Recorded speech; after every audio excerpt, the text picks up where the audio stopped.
Thank you. All right, so we've got everyone. I know we've got lots of crevices here. So, last call for all the startups hiding. Wonderful. Well, welcome everyone to our 5th installment of TeCK Night here in Chatham-Kent. My name is Yvonne, I'm the President and CEO of WEtech Alliance. We are a regional innovation center located in Windsor, Ontario, but servicing Windsor, Essex, and Chatham-Kent. So I'm excited to be here today for many reasons. We have a very action-packed agenda. Tonight we have a number of delegates, including members of Parliament and our Mayor Darrin Canniff here, that are going to be bringing greetings and really talking about, as we near the 2019 closing, coming up to 2020, what the future looks like when it comes to innovation and technology. And I think when you look back in the last year, we have tons and tons of things to celebrate. And I do want to bring just a few comments on behalf of WEtech on some of the things that we're extremely proud to have accomplished here. First and foremost, this space.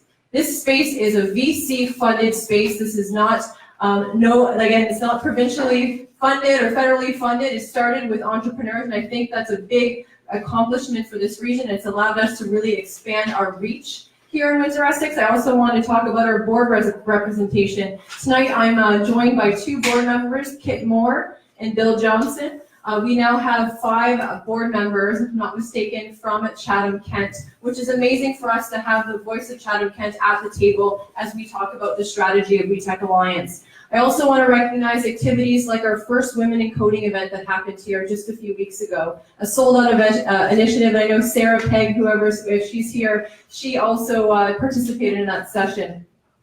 And also, again, just working with over a dozen Chatham-Kent companies. In fact, I know there's a few in the audience that are here today. MPB Wi-Fi, we have 42 North. There's a number of companies that are here, so we thank you for being here. And we know that this is just the beginning of WEtech's presence and impact here locally, and we have great partners to do so. So on the topic of partners, thank you to SOAR Innovation for hosting us today. Thank you to the Chatham-Kent Economic Development and the Small Business Center.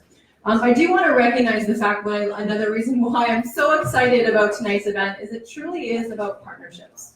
Partnerships with industry, partnerships with government, and partnerships with academia.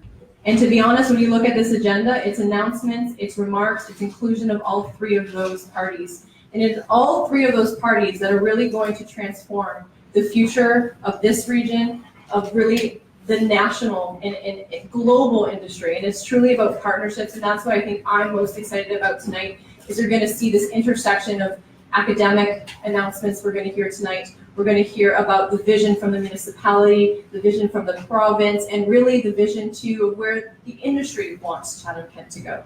Before I introduce Mayor Darrin Canniff, I do want to talk about something about what makes a strong startup tech ecosystem. And again, this is not something I created. This is something that people have been researching for years and years and years, especially as this whole new tech ecosystem has started. So I'm going to just go through the points very high level. So get the attitudes right. Attitudes such as being an entrepreneur-led, give-first mentality. Put founders first. We always have to be mindful of who is it that we're actually servicing. Engage actors from all communities. When we think about the tech startup ecosystem, it's not just about the tech entrepreneurs. It's the business community, it's the agriculture, it's the culture, it's the arts, it's all levels of the community. Layer in many activities. 10 years ago, WEtech was I guess, established, and it's taken us 10 years to really build momentum. So when I think about this new space here, is we have a few companies here, but again, you've got to build a pipeline, so you've got to do lots of activities. So I would say don't get discouraged when you see only a few companies in this space. It's just getting started, and we need to get this started in order to build our future economy. Also, we need to be inclusive, right? This is not just for just the entrepreneurs. We have to ensure that all levels of people feel included in this movement.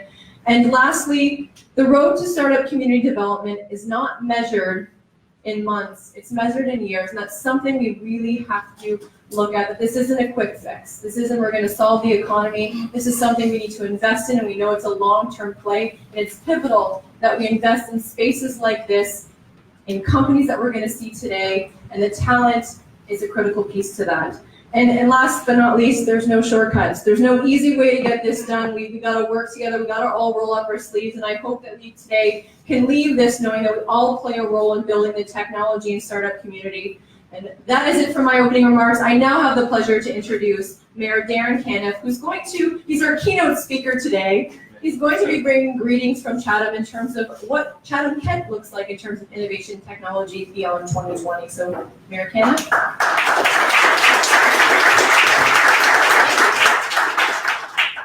I was rather surprised when I looked at the agenda and I looked and said, keynote presentation regarding technology. I'm saying, did anybody actually look at my resume? And there wasn't a whole lot of technology on it. So I was joking out there and said, I'm going to go throw big words around like internet, computer, smartphone. And I said, then Yvonne said, no, you should just put up artificial intelligence. It'll impress everyone. So I was asked to say, well, what does technology look like to me? I really am excited about the future for Chatham-Kent technology, but there's a lot of things we need to do. I see a community that needs to embrace it, that's embracing it, that ties through all aspects of the economy, from manufacturing to the municipality to small business to the community itself. So I'm just going to talk a little bit about kind of some of those things. I want to talk a little bit about what do we need to do as far as a municipality, and then some of the examples.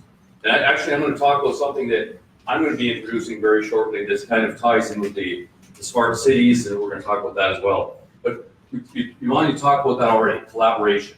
We're starting that right now. I'm looking and seeing all aspects of the Chatham-Kent economy sitting here tonight. That's what we need to do, collaborate. We need innovation, and that's something big. And we're going to hear some panelists up there that are very innovative people that are thinking in the future, but we need to be innovative and think.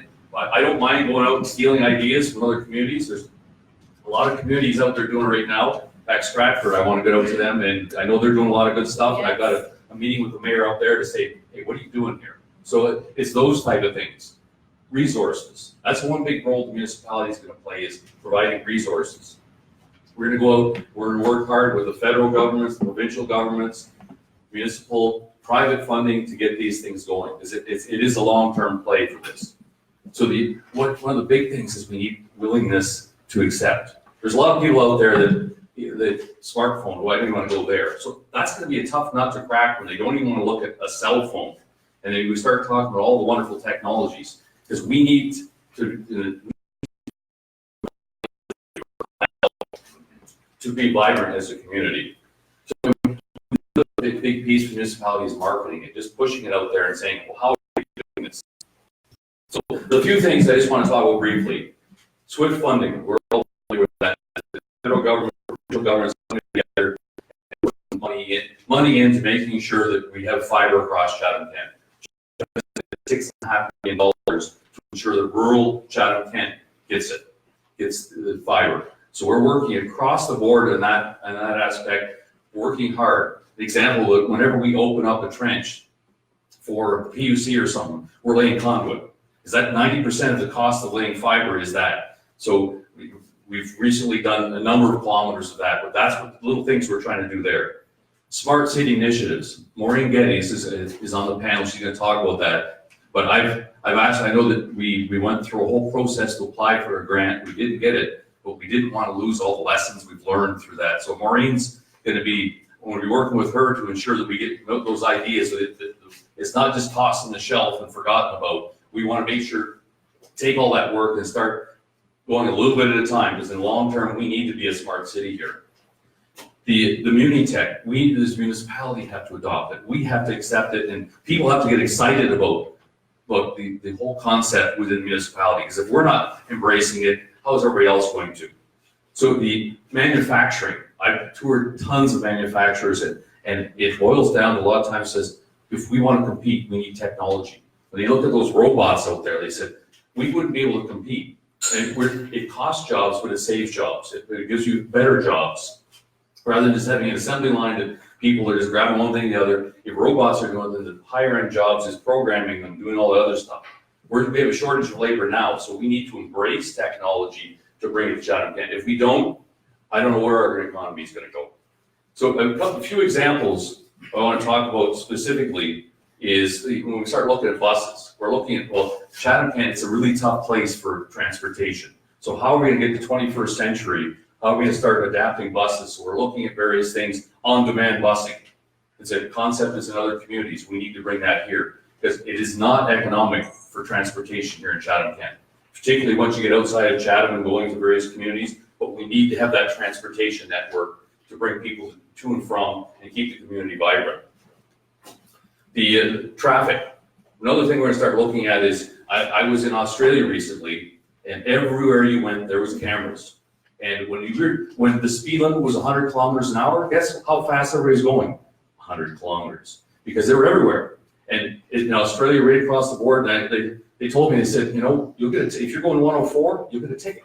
So it's one of those things you say, okay, that's good and bad, but we talk about safety. And we were looking at various things recently we put down the speed limit at crosswalks for schools to 40 kilometers an hour.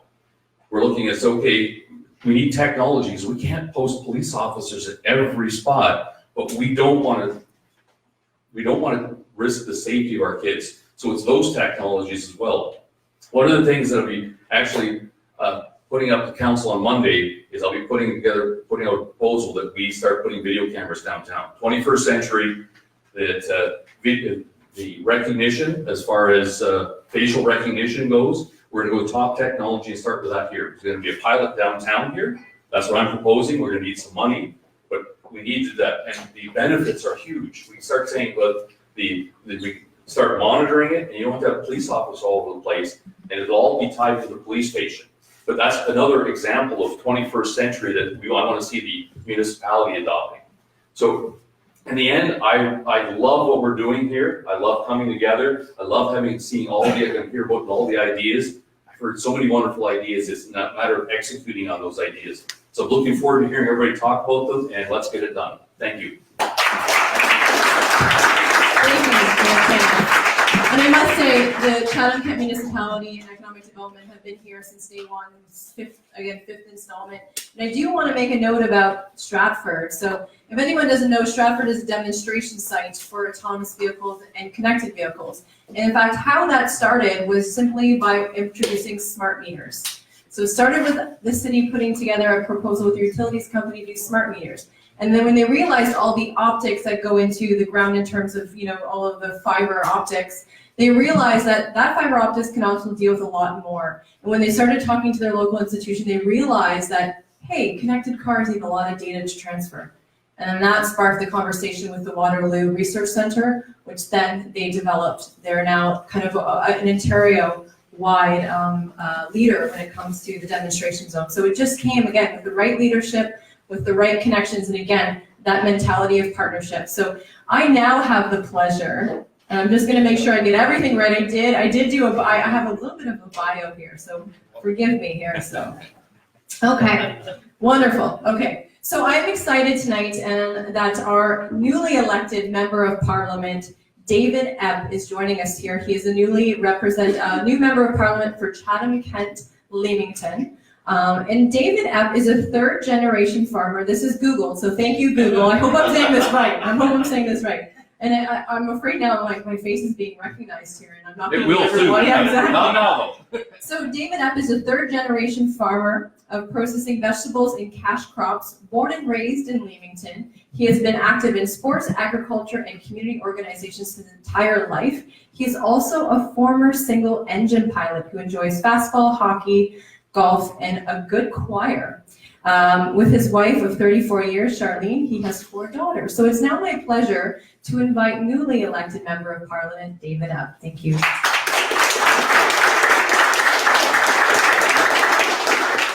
Thank you, Yvonne, and thanks to everyone who had a hand in putting tonight together. It's truly a pleasure to be here. I want to acknowledge Mayor Darrin Canniff. Thank you for laying out your vision. Congratulations to you. You're one of the first of the newbies that's coming to the front here, so congratulations to you. I also want to acknowledge my colleague, Eric Kuzmerchik, Windsor Tecumseh. Congratulations on your victory. Eric and I may be on different parties in the House of Commons, but we share an interest in furthering our interests here collective regionally. So I look forward to working with him and others who share that same Thank you tonight, Eric. I'm here to become more familiar with technology, with what's going on with technology. Though my understanding thus far, at least, is that many see my role as providing federal top-up dollars to many people's wish lists. I think Eric has also felt that already. By the way, I feel that in other areas besides technology as well. And while being a funding advocate for one's community, that's certainly a part of being a good member of Parliament. My interests go well beyond just providing that role and handing out taxpayers' dollars for a picture in a paper. My commitment here is to be a catalyst for change. It's very much here in Chatham-Kent, Leamington, so that our remote communities like Peely Island, have a lifeline to the mainland. It's so that our field farmers, our greenhouse operators have state-of-the-art technology to operate more predictively and more efficiently. So that our seniors and family members can overcome some of the challenges of geography, and so that we can attract new investments, new industries to our area for long-term sustainable jobs. I've already had some meetings with community leaders, with industry leaders, about the next steps in ensuring that all of our communities have access to technology for success. So I have much to learn, especially when it comes to technology. Just to ask any one of my 4 daughters, they will acknowledge that. But tonight is another helpful step in my journey to more local learning here in this field. So I look forward to working with all of you as we move forward to achieving our community's potential. Thank you so much for the invitation. Thank you. Wonderful. I definitely agree. It goes beyond the dollars, and I know working. For anyone that doesn't know, Eric was a former WEtech Director of Innovation or Director of Partnerships. Sorry, we have the other Director of Innovation in the back. And one of the things that we've talked about, and I think this coalition here today, is storytelling.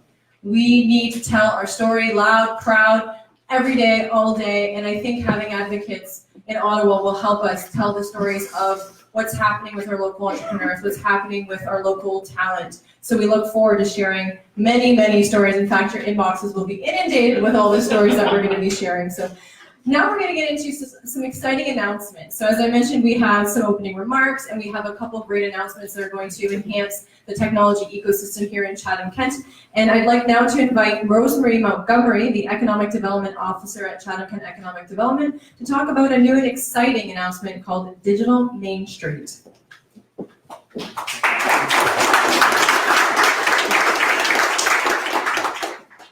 Don't mind me,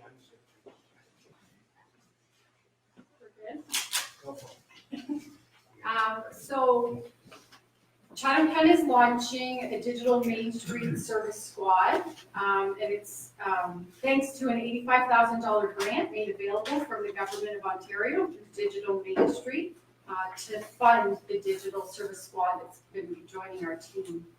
In an effort to help businesses boost their digital profiles, Chatham-Kent Economic Development will provide a program focused on assisting Main Street businesses with improving their technology. The Digital Service Squad grant program will provide training, advisory support, and a grant to support the Digital Service Squad across Ontario. In partnership with the Province of Ontario, Ontario Business Improvement Area Associations, and the Digital Main Street, the program is available to all Main Street businesses in Ontario that are part of the local VIAs.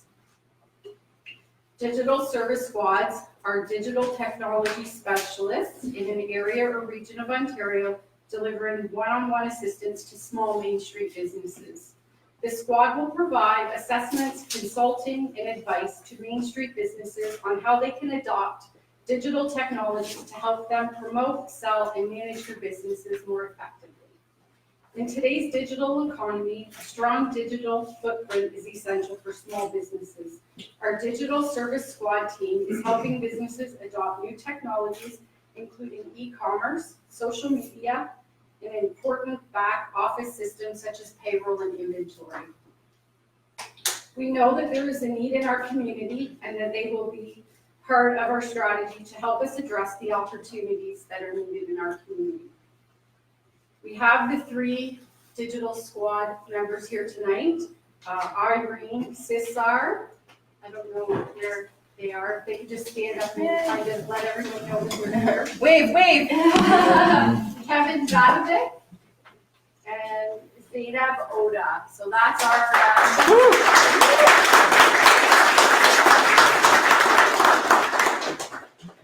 The program is built around an online learning platform, structured training programs, and grants to manage and grow their operations through technology.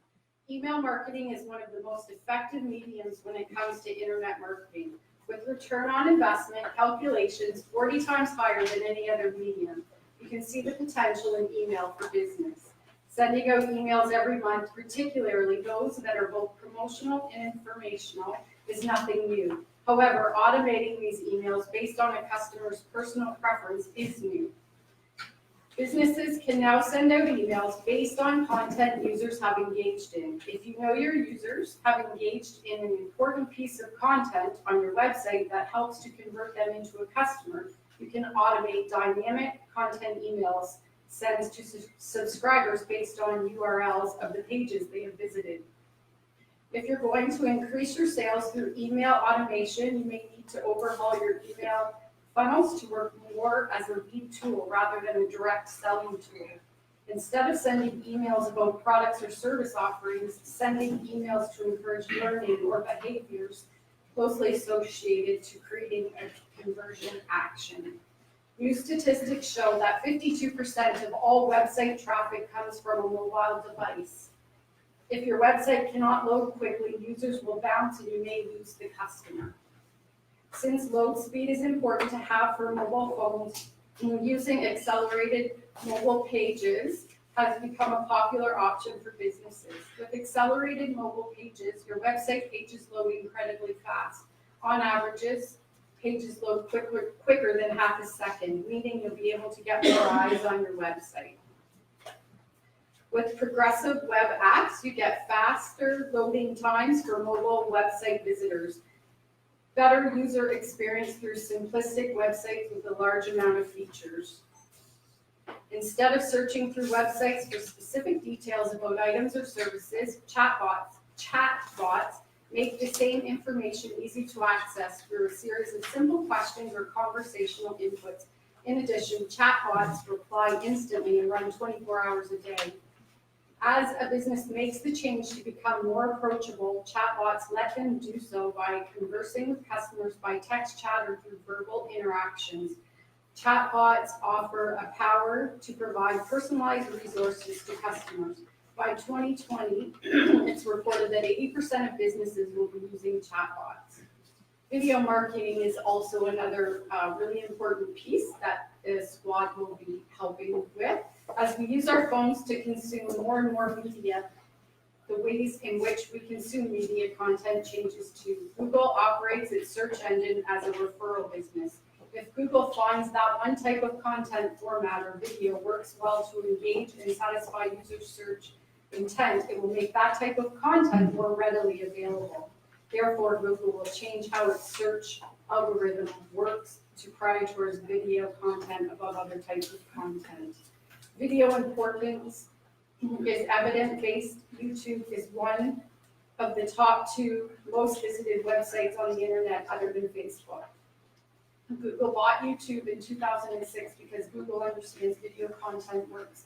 Since Google owns YouTube, your search engine ranks. So we're hoping that all of the small businesses in all of our downtown cores that are part of the BIAs are going to reach out and have this team come and assess their online presence and make Chatham-Kent global on that.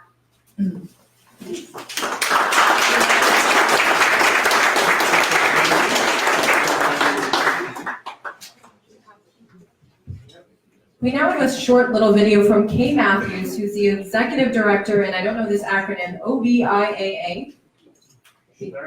Yes, I will learn this acronym. So Kay cannot be with us today, so she sent along a video. The Ontario Business Improvement Area Association, or OBIA as we call it. Thank you to OMAPRA for continuing to support our communities, especially our rural ones. At this point, we have provided 85 communities digital service squad grants. However, this grant stream is now closed. We're going to be focusing now specifically on the digital transformation grants, which allow small businesses to improve and increase their digital technologies. Every business first registers with digitalmainstreet.ca, takes the assessment based on the goals of that individual business, and receives digital audit. A series of videos have been created, viewing of which is required if your business is planning on applying for the $2,500 digital transformation grant. This grant has very specific eligibility requirements for Main Street businesses only. Hurry and apply, as the deadline for applying is fast approaching, December 31st, 2019. We're so excited by this program and know the value of our Main Street businesses as the backbone of Ontario's economy. Thank you very much, Chatham-Kent, for applying and for participating in this program. Thank you. Andrew, you have to pass along a big thank you to Kay. Again, what Rosemary said, a fun fact, by 2020, the average person will talk more to AI chatbots than they will their significant other. This is a true fact, or so they say. We have Stuart McFadden, the Director of Economic Development, who's joined us. So Stuart, I know you had a busy afternoon, so thanks for joining us. So just to give, again, the first portion, we talked a lot about high-level stuff, strategy, a lot of resources, but who in this room is a tech entrepreneur in tech, whether it be med tech, agri-tech? Raise your hand for those that are representing a company, right? I know there's some up here too, right? So this panel is really to engage industry and engage economic development in some really provoking and strategic questions. So I want to thank our panelists. We have Maureen Geddes, and we also have Gaurav Gupta, we have Bill Johnson, and we have Phil Cameron, and we also have Taylor Hughes. So what I'm going to do is I'm just going to give a quick microphone, so very quick, on who you are and who you represent. So again, Taylor Hughes, I'm with Economic Development of the Small Business Center, Economic Development Officer as well as a business consultant. I'm Bill Johnson. I'm head of IT and software engineering at Scribendi. Maureen Geddes, my company is Geddes Global. I work in diversity and inclusion across Canada and another dozen countries around the world, and more recently with a passionate interest in smart cities and AI and tech of all kinds.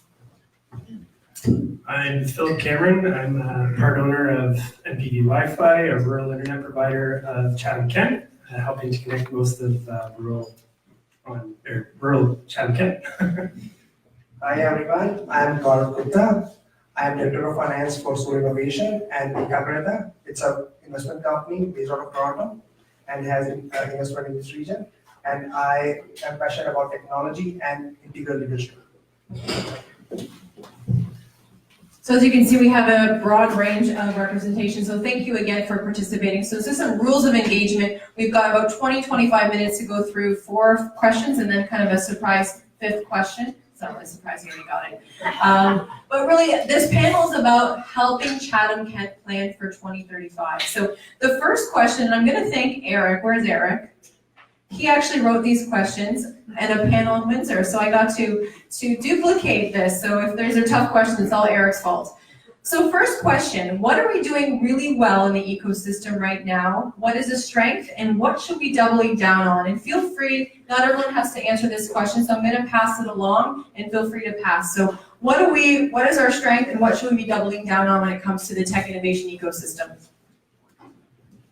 So the big thing in Chatham-Kent, I'm going to toot economic development's horn here a little bit, and Andrew Thompson more than anything as marketing and comms guy, but we're really starting to promote local business, I think more than I've ever seen it promoted before, and it's gaining incredible amounts of traction. The biggest thing we see with that is that people are realizing that there's a big buzz around Chatham-Kent right now. There's a lot of reason to be here and a lot of good things happening. To say to double down on it, I'm not sure if it's humanly possible at the moment, but we have an administration that's promoting the exact same thing. We have a mayor who's been well over 250 probably businesses in 10 or 11 months, so it's really exciting stuff. The business community is really starting to reach out and show their appreciation for it. So just kind of establishing that culture where we're happy to have the local businesses that we have, and I think from an investment attraction standpoint, it's also promoting a lot of businesses start looking at Chatham and say, hey, there's a lot of good things going on there right now. all over social media, you see it out there, so it's starting to expand our horizons a lot more as well.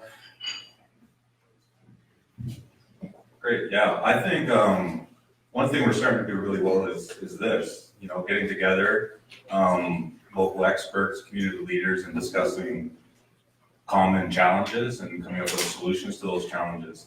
I think, one thing that Darrin and his economic development team are doing really well is opening up a channel of communication between industry and the municipality. And, at the end of the day, I think it's really important that we build a tech community here in Chatham-Kent. I think both those initiatives are a great start to laying the groundwork for that, so. Really just going to add on that, community and collaboration. I think our strength is community and our double down is on community. So we can shift the world perspective because you say you're from Chatham, like I get that from my clients whenever you're from where? You're from Chatham? What's that? or they don't know, and I'm always singing the praises, but we all could double down on doing that, and we can create an amazing presence together and a collective presence. I think I'm actually just going to continue the train as well, that, Chatham-Kent is a really great location to start and grow business. Housing prices are affordable, everything's affordable, your overhead's quite low, which means that you can focus in on your business and really expand it and try and capture as much of a market as you can. Hi. I've been in China for the last 1.5 years, and my experience has been like this community celebrates entrepreneurship. Whenever a new business opens up, like I have always seen active people, they just support them, they just celebrate their opening, and which I really liked about this community. And beside that, I have seen that there is a good focus on training, on basic skills, and I think if we have to double down on anything, that would be training. We need to bridge the skill gap that exists in the community and to align the community with the need of the future, I would say. Right, and I maybe I can just attest to some of the strength here as an outsider, as someone that doesn't necessarily live in Chatham-Kent, but I too agree on the storytelling piece of it, and also how engaged the ecosystem is. You have members of parliament here, you have the mayor, you have economic development. In past TeCK Night, we had 6 city councils. That is very rare for regions, and I think that is always a compliment that I pass along to the Chatham-Kent community, that in fact, it is truly all about community, and I'm starting to see the collaboration, and Bill, I agree with you, we want to do more of this, so as you're here and you see myself or any of the organizing groups, let us know what you want to hear about. This is all about you. What do you want to hear? What experts do you want to see? Are you one of the experts want to be on a panel like this? So we really want to develop programming and events that cater to the entrepreneurs and the tech ecosystem. So question number 2, you've all spent time in other ecosystems in other regions. What's one thing out of their playbook we should be working towards implementing regionally? So not to sound like a broken record, but being in the Kitchener-Waterloo area and in downtown Toronto and Shopify's collaboration is insurmountable. It's sometimes if you're not around it very often, it's almost awkward feeling. But I see that we're starting to do it a lot more here, again, with events like this, and looking to find more advocates to keep speaking with the community here. But I think we have to keep raising the needle on collaboration. The amount of energy that you find in going through some of these places like Mitacs and Kitchener-Waterloo, or even WEtech and EPICentres, people are excited. They're excited to go to work knowing that they have like-minded individuals next to them. Solar innovation and incubator spaces, venture capital is going up in Canada, period. But I think if we keep expanding on collaboration, we keep moving forward together, everybody's going to get to eat a piece of pie pretty quickly, I think. Yeah, I mean, just to expand on that, I totally agree. I mean, in these larger municipalities where these economies are thriving, they have a real established tech community where everybody's collaborating together. I mean, you can go to one of these communities and just name a technology buzzword or computer programming language or, a technology paradigm, and you're gonna find workshops and seminars and tech events for these things. I mean, you'd be hard pressed to find a workshop about technology in Chatham-Kent at this point. So I think an important thing is to build up these tech communities like these other municipalities have, and it's going to help foster innovation is gonna help draw in more tech talent, and it's gonna help, it's gonna help with what we're trying to achieve here, so. I was in Toronto at an event. I lived in Toronto for a year, just came back recently. And I was at an event with Rethink Sustainability Institute, RSI, an executive event, and we had about 200 CEOs of companies from primarily Ontario.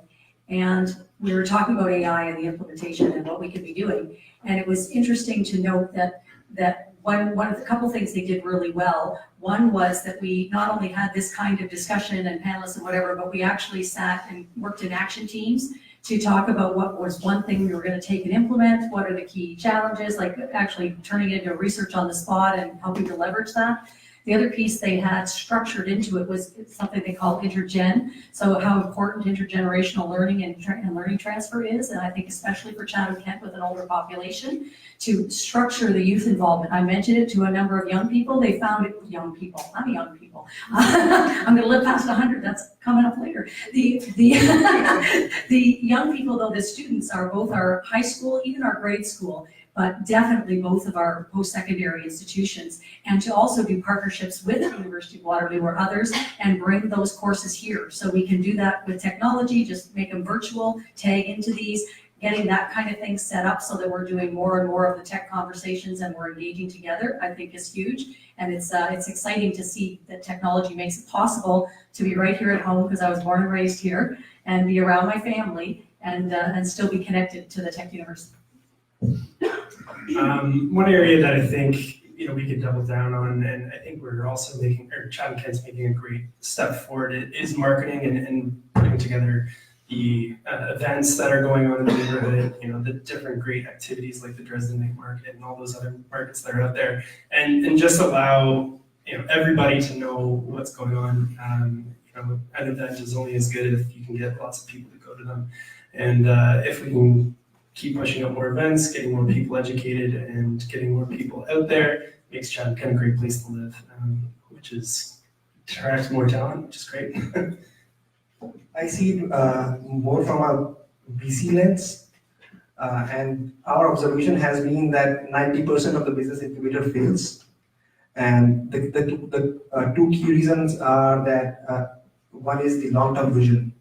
And when you look at the long-term to a general person would mean 5 to 10 years. But in reality, long-term should mean 20 to 40 years.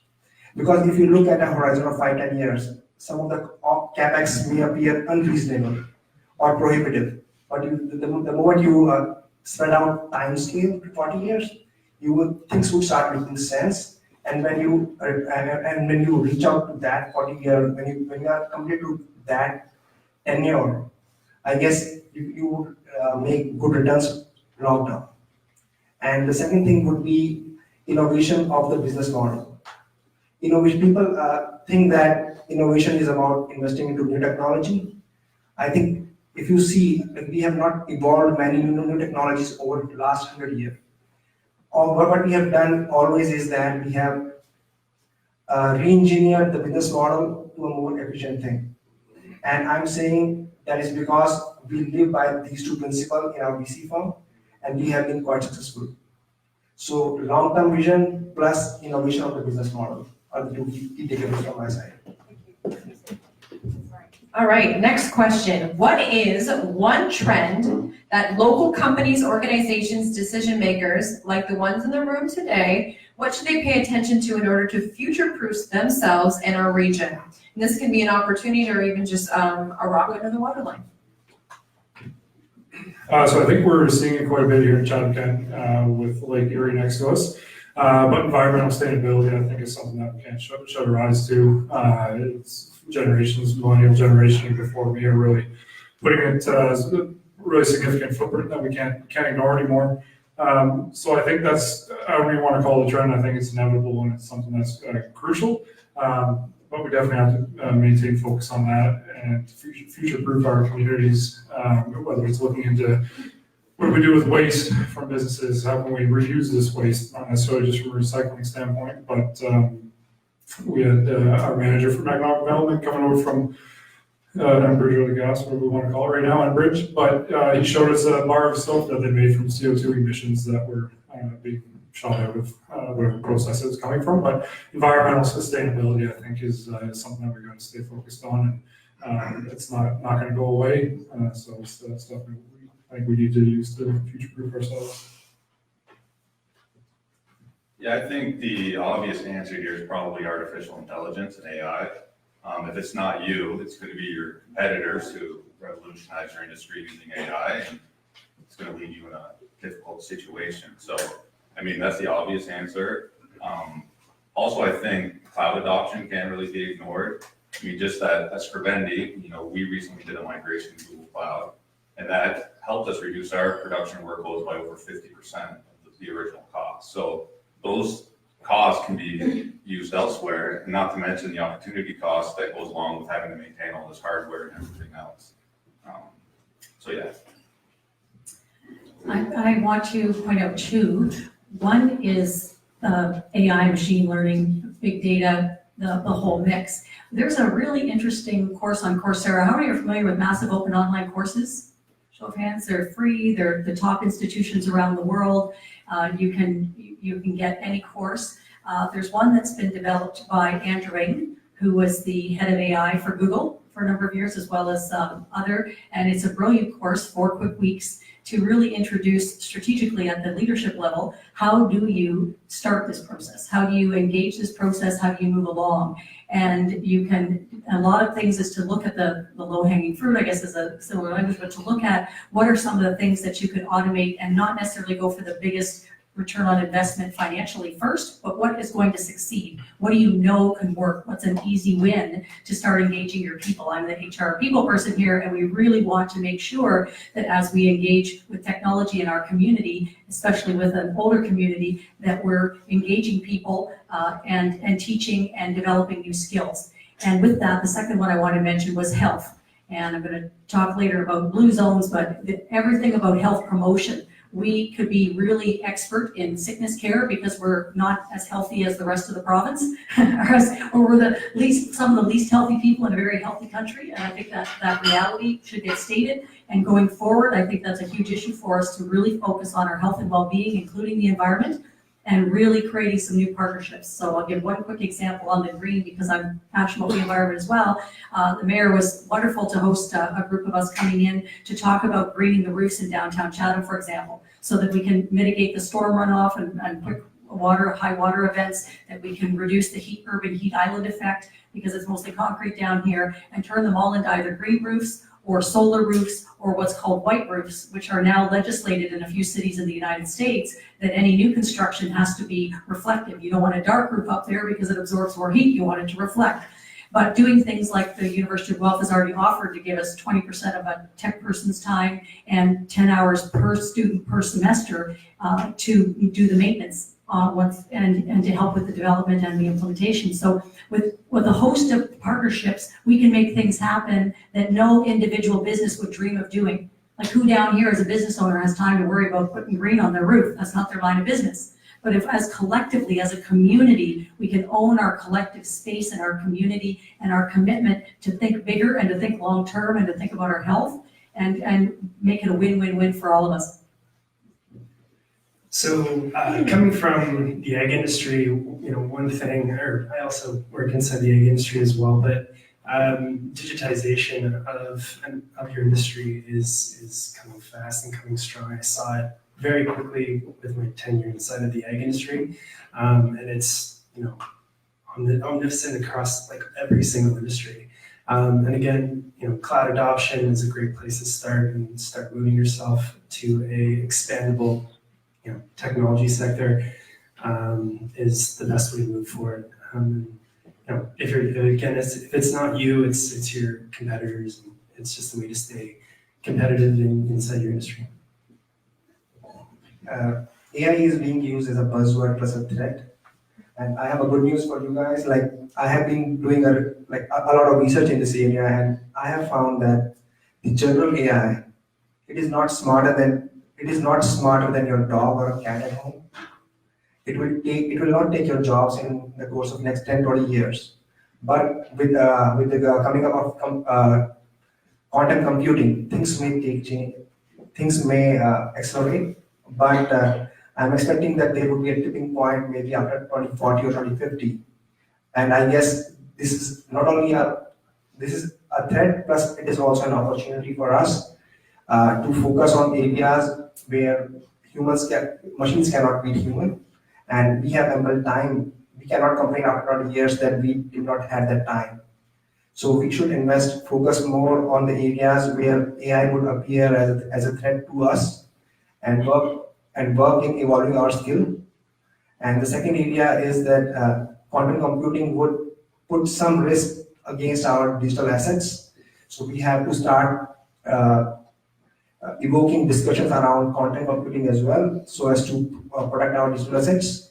And the third thing would be distributed ledger technologies. All the government and businesses are in the business of trust.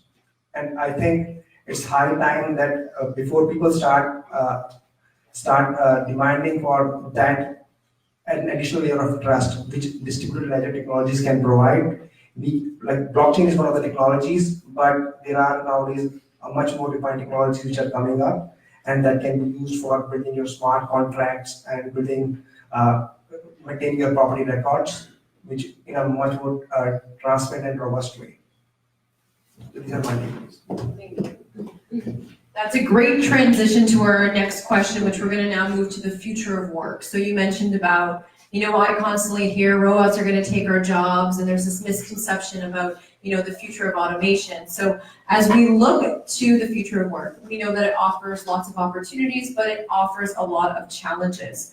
So let's see here. How can we prepare our region for the future of work?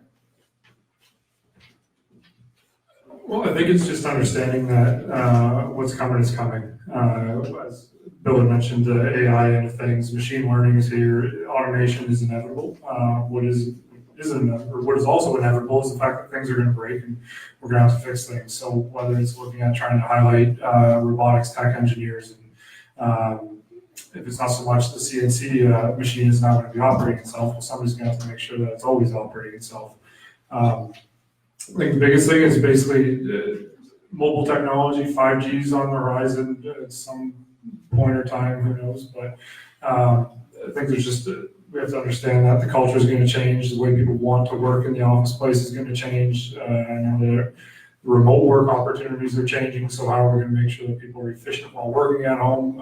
All these different things are coming, and I think it's basically just understanding that they are coming and starting to think about ways that we can make sure that we're in the right place at the right time to address the challenges as they come up. Yeah, first I think, we need to address our infrastructure and set it up for the future of work. I think we need dependable fiber internet throughout the entire community. I think we need to, like I mentioned before, build up a tech community so we can all collaborate. And finally, I think, I think that's it. I think what's most important when it comes to the future of work related to tech has nothing to do with tech, and it's everything to do with people and caring. I think we need to care about each other and understand the implications and the changes. I was reading, this is Andrew Ng again, but through some other research quoted, the changes at Gaurav, I just respectfully disagree with Gaurav. I think we're seeing transformations happening much more quickly, and disruptions will happen much more quickly.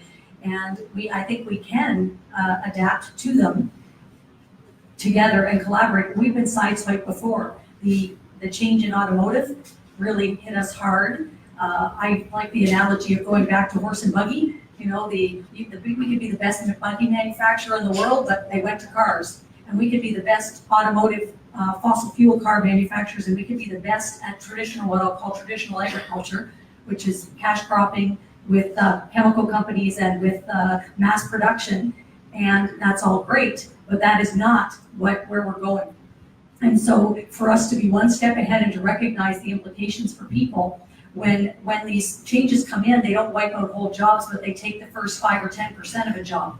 And the industries or the work that is most impacted is food preparation, construction, cleaning, driving, and agricultural labor. those are the ones that disappear in a nanosecond and overnight. And so those are the ones that we have lots of that here. And so engaging again with people and having a collaborative approach, and I would look at Scribendi and some of the work they did with their using AI in their company. And I'm not going to sing your own horn, maybe I think they're amazing. They did a wonderful job of implementing artificial intelligence to improve. They do online English editing and to make that process better, but to engage their employees so their employees benefit as well. So rather than being threatened by the change in technology, employees embrace the change in technology. It makes them better, them more profitable, it makes the whole company more profitable. That's a win-win.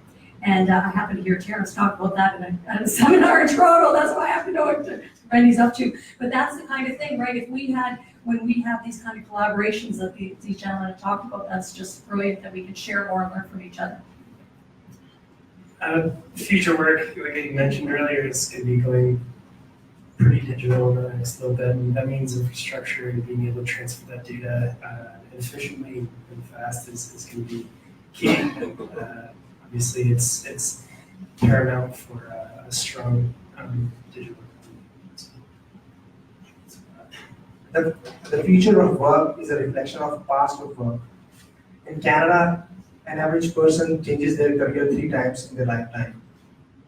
In the global and gig economy, these things would accelerate.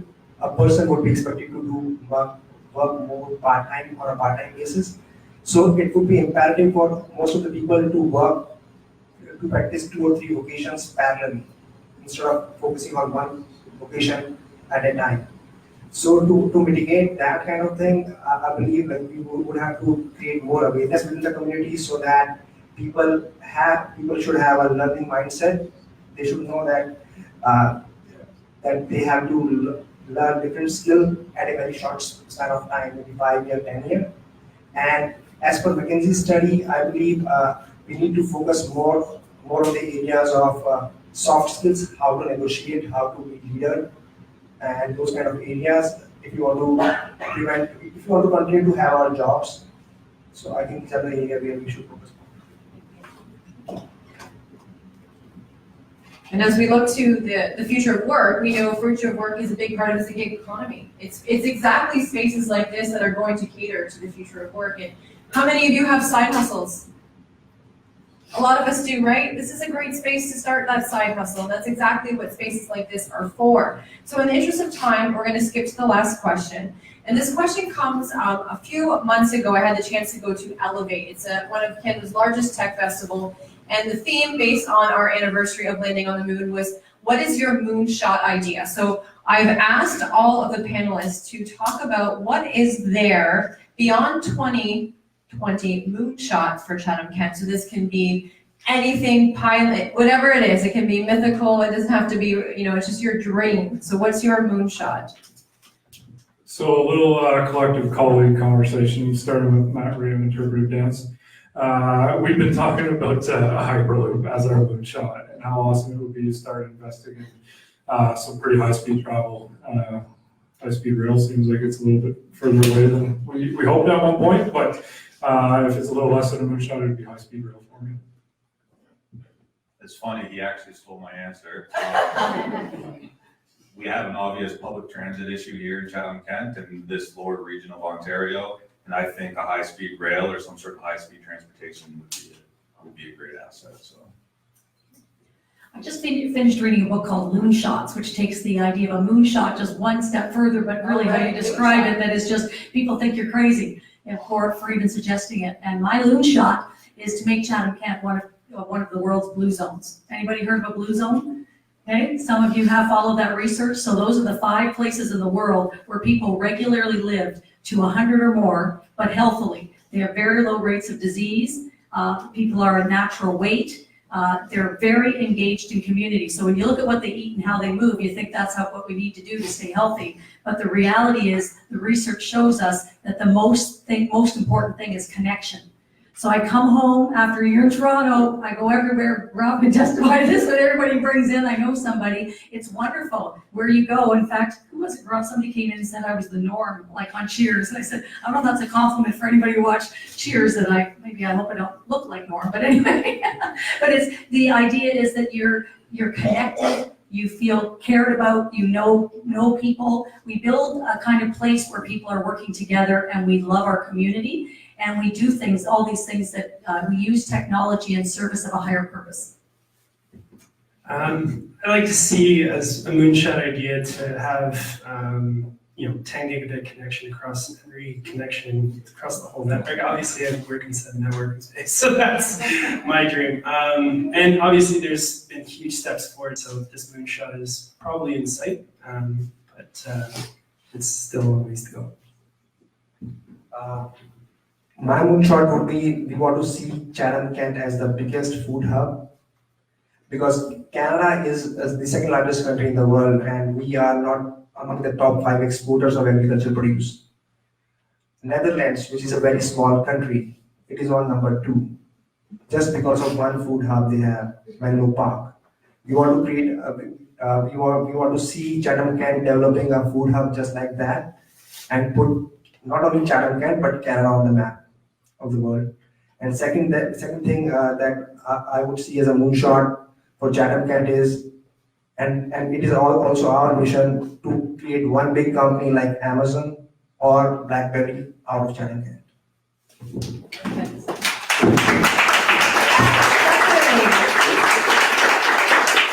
So I want to share my moonshot because I'm constantly inundated with the Toronto Waterloo corridor, and they've done a great job. But my moonshot is Chatham-Kent Windsor becomes the new Silicon Valley, the new corridor to watch, and really is the gateway to Canada. So that is one of my moonshots in line with many of yours. So if I can summarize, I think we have the leaders are still in the room. So we have an interest in infrastructure. We have an interest in skills training in the tech community, investment in infrastructure in terms of digitization, an investment in people, and just doing and having more of these conversations. So let's give another round of applause to our panelists.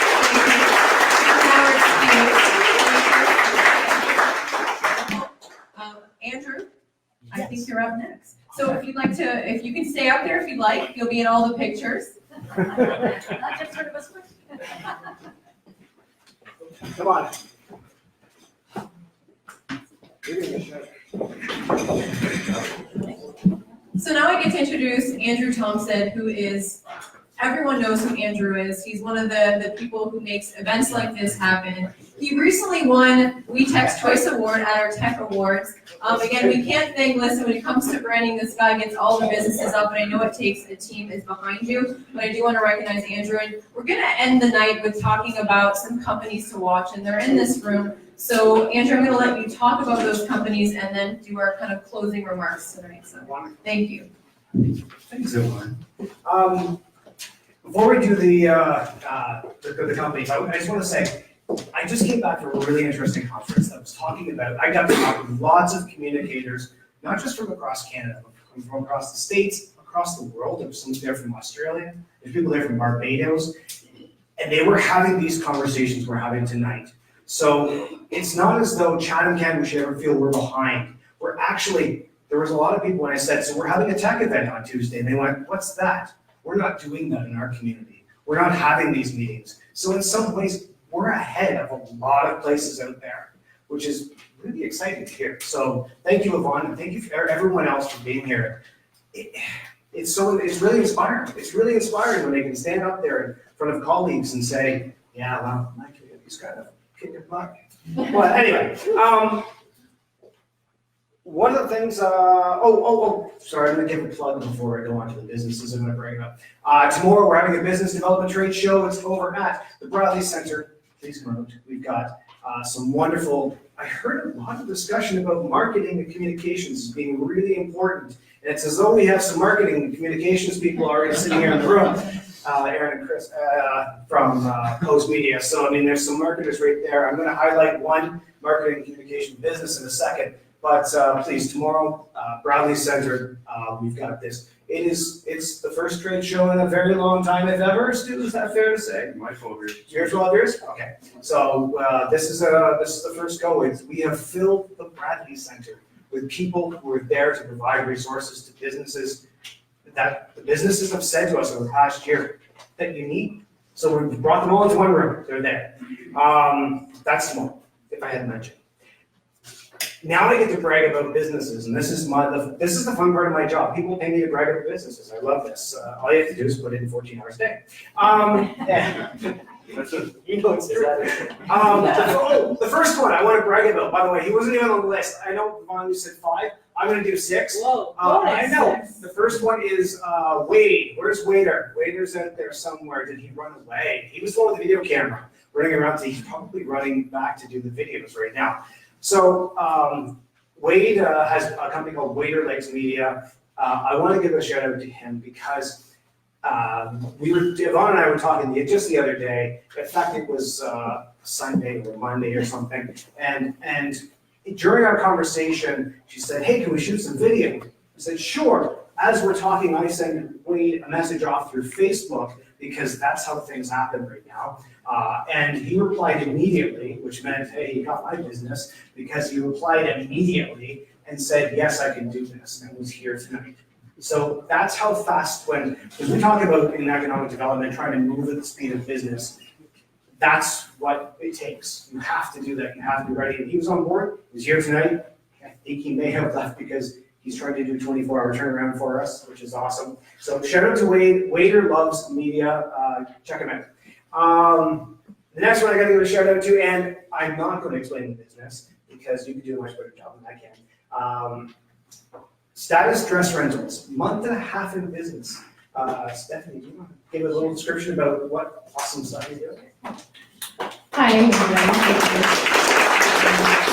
is Stephanie Owen. I definitely wasn't told that I was going to be talking tonight, so don't mind me. I started a company called Status Dress Rentals here in Chatham. We are a website, and we did open up a boutique in Chatham. But our website's goal is to ship dress rentals across Canada. So one problem that we saw in smaller communities, especially Chatham, is that we were running out of places to shop, especially for a formal gown of some sort. So whether you're attending a gala or a prom or graduation or a wedding or you have a maternity photo shoot, we're spending $300 to $500 on a dress for something like that, and we now don't really have a spot here in smaller communities to shop for that. So we developed a website where you can basically shop for a dress, add it to your cart, and have it shipped to your door anywhere in Canada. So it's really been exciting. We're definitely working on having a positive impact on environmental sustainability. We're just trying to solve that problem. And a woman basically goes through so many sizes in her life that we can't hold on to that many dresses or buy that many dresses. So we're really hoping to solve that problem. And so many different research is showing us, even Marie Kondo is saying, buy less, right? It decreases anxiety, decreases stress levels. And really, whether it's you don't have room in your home, nor can you afford it, nor do you really have the time to shop, this just hopefully solves those problems. So check out Status Dress Rentals on our website, Facebook, Instagram, or at a boutique in Chatham. One of the very cool things, so we stopped in, Taylor Hughes from Small Business Center, stopped in to visit you one day, and you had just received, it was a $1,600 dress. It was just, you said, oh, $1,600 dress. And I think people can rent this for under $100 with shipping and everything in there, give or take. I'm saying somewhere in there. But the point is, it's not $1,600 because you said it was worn one time, if I recall correctly. So just the fact that you're able to now take these products and get them in the hands of people, because that was just going to live this life in the closet. That's the reality. Okay, next one. Nurse Next Door. It's so what did you launch? You launched not even a year ago. June. 2 years ago. Okay. June. I was going to say that. Wasn't 2 years ago. 6 months ago. So I'm gonna get you, Brad, to come up here and brag a bit about what you've got going on, because you're using technology to really help change some healthcare. So, Hello, I'm Dakota Hodgson, and I'm the director of Nurse Next Door here in Chatham-Kent and Leamington. We do private home health care. So you might not think of home health care as a particularly tech-savvy industry, but Nurse Next Door really challenges that by bringing in technologies that facilitate a real smoother, safer, more flexible experience for both our clients and our team of caregivers, as well as our community. Yeah. you talked about this, but you're using scheduling software, you're using a pile of different pieces of technology that are really helping to elevate what's happening in the world in terms of booking and making things quick, so that fast business component. Next person I want to talk about is Katie Villaranga, who unfortunately couldn't be here tonight. She's got a company, Position One SEO. For those who are working or looking at the marketing aspect, again, she's doing out there doing in Chatham-Kent, doing work in this community across other communities that involve social media, marketing strategies. She helped us with Google Analytics, developing those. She's doing a pile of work in the tech sector. So Position One SEO, I wish she could be here. Unfortunately, she had some other commitments, but Katie, definitely look her up. She's doing amazing things in the community. Next person, you may have heard of him. His name is Phil. He's from a little company called MPV Wi-Fi. He's kind of sitting on the panel. So I don't know, Phil, did you want to say anything else? Where are you? Do you want to talk about the fact you just partnered with some Sure, yeah. and you have all that kind of fun stuff? Yeah. So, we're always expanding, continually expanding, and we just had an interesting kind of development partnership in Chatham-Kent, which is good. There's a ag provider, chemical and fertilizer provider that had a head office in Chatham, and they went through some infrastructure changes, and they moved their head office into the rural head office. And their employees were used to, fiber speeds, and with our infrastructure built out, we were able to provide them the service that they were acquainted to. So they were very happy with what we were able to provide. So that's one of our very interesting developments, and we're always expanding and growing and kind of taking care of that last mile of infrastructure for the big guys. So and that's it. That's awesome. Yeah. Thank you. And I saved perhaps the noisiest one for last. I didn't tell, again, you that you're going to come up and talk. I didn't tell many of the businesses they were going to come up and talk because I wanted them here. Reality. So, Che, you were at Flashpoint Chatham-Kent, which this is how I call it, bringing high-tech entertainment systems to Chatham-Kent, starting with state-of-the-art laser tag, Russian equipment. Some pretty great. I'm not supposed to say that. Sorry, all Canadian equipment, Russian equipment. You opened up, was it 2 weeks ago? 3 weeks ago. So when we say tech companies to watch, this is very, very new. This is very new. So can I get you to come and say a few words? You have all the cool gear in the background, which includes landmines and other fun things. Sorry, your partner. Yes, it does. This is Matt Landon, my partner. I'm Jay Denor. I've been a police officer for 20 years. So I moved to Chatham in 2005. When I came to Chatham, there was a lot of talk of there's nothing to do. For kids and youth, I went out to Glenham to do policing, started the Glenham Youth Center because there was nothing for people to do. So being in Chatham again, I have 3 kids. I would have to take them to Windsor. So I'm spending my time driving to and from Windsor and my dollars going to another community. So I thought, why not bring something to Chatham for people to do? Now this is where the policing component comes in because it's tactical laser tag. So traditional laser tag, you put a vest on, you get your phaser gun, you run out into a maze and you run around shooting people. With tactical laser tag, we put a headband on your head, you get a gun, and then you'll separate into 2 teams and you run around for 15 minutes and you try and eliminate the other team. It's very physical oriented. So physical fitness wise, you're going to be running around. There's a lot of technology involved. It's all Bluetooth connections. Different games that we can play. There's 9 different games that teams can play, and it ranges for people anywhere from 6 years old up to 60 years old. a lot of times I'll have different groups in playing, and it's the dads that actually want to get on and play. So we'll put a handgun or a gun into their hands, put a headset on, and they're out there for half an hour running around with their kids. If you guys if you want to try out afterwards, we can set it up. You guys can try out for a few minutes and see what it's like, and then if you want to come down and visit at Black Point, Tactile Leadership. You have a tournament coming up. Yes. Oh, yes.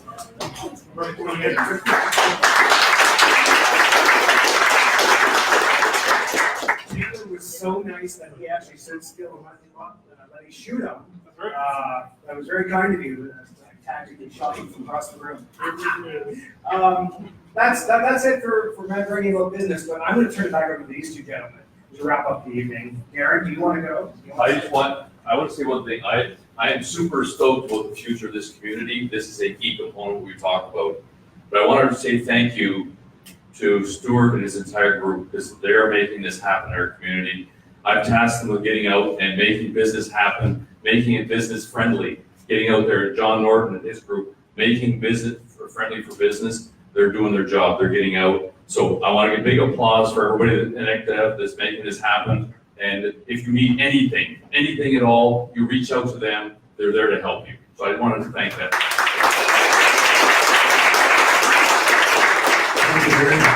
I think maybe I should just drop the mic and take that compliment and leave. I do want to say to Yvonne and her team, thank you very much for being here tonight. And our partnership with WEtech continues to grow, and we're all going to benefit because of that. You know, we talked originally, and to Eric and Dave, I know Dave's still here now, but thank you very much for coming in. We really appreciate you being here and look forward to working with you. WEtech and Chatham-Kent, we got to stop thinking small. We got to start thinking big, regional, and how can we support each other and create that ecosystem that is going to make this entire region flourish, and that's what we've been trying to do. My apologies for not being here earlier.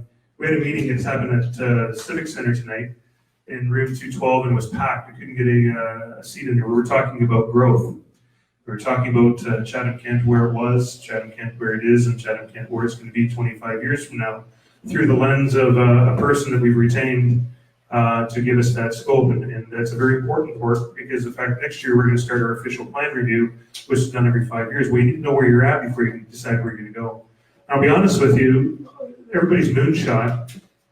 We need all of that in order to be successful. We need a talented workforce. We need an infrastructure that is very solid. We need companies that are expanding. We need all of the things you talked about. We have to have that, because some of the things that are in the report, which is actually, I think, not public tonight, it surprised us about what this company has suggested our growth is going to be over the next 25 years. And I love low expectations. And I think working with this group, working with many other businesses here, we're going to turn that curve and show that consultant that he doesn't know what the hell he's talking about. And we are, excuse my French, I should have said that, but I just got so much belief in this community, I really do. And you know, we've been great at ag for years. I think we've been great at manufacturing. I think the commercial space in there, it's commercial, but one place that we have really kind of fallen behind on, where I think we're doing our best to double down and try and catch up, and that's on the tech sector, because you inside of this room is important. If we're going to get to where we want to go in the future, and be the Chatham-Kent I know that it can be, you all play a very important role. So thank you very much for coming this evening. We really appreciate it and look forward to seeing you very soon.